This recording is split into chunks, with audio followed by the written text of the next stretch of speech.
1754 में जर्मनी और फ्रांस के बीच में एक जगह है ट्रिवेस नाम की जगह से 1754 में एक व्यक्ति हिंदुस्तान आया था जिसका नाम था वाल्टर रेनॉल्ड समरू, और वो एक सैनिक के रूप में यहाँ पर हमारे देश में आया।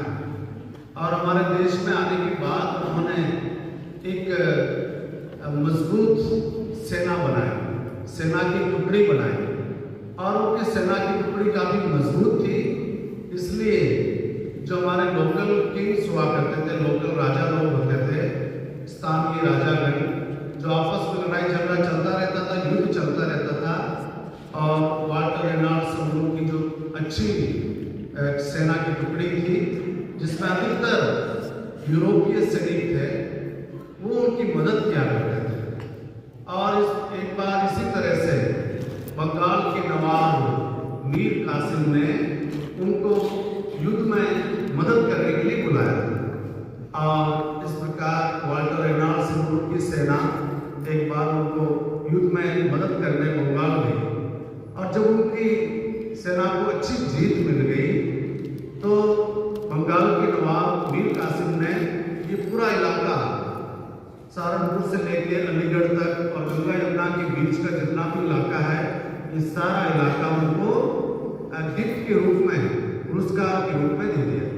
और इस प्रकार वाल्टर रेनॉल्ड समरू इस इलाके के, इस जहांगीर के, इस विरासत के गवर्नर बन जाते हैं। तो इस प्रकार ये इनका जीवन, और फिर आगरा के भी गवर्नर बने, दिल्ली भी आया जाया करते थे। तो एक बार जो दिल्ली में थे वहाँ पर 1765 में कई Mughal emperor Shah Alam second, Mughal emperor Shah Alam द्वितीय के पास दरबार में गए हुए थे, और वहाँ पर एक नर्तकी को देखा, 15 साल की एक सुंदर लड़की जो नृत्य कर रही थी। अब ये कौन है, इसके बारे में देखते हैं। बागपत जिले के पास एक छोटा सा गांव है, उस गांव का नाम है कोटाना। उस कोटाना में जन्मी एक छोटी लड़की जिसका नाम था फरजाना, मुस्लिम नाम फरजाना था।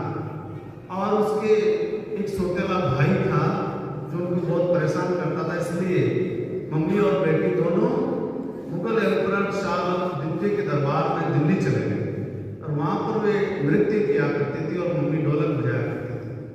तो वहाँ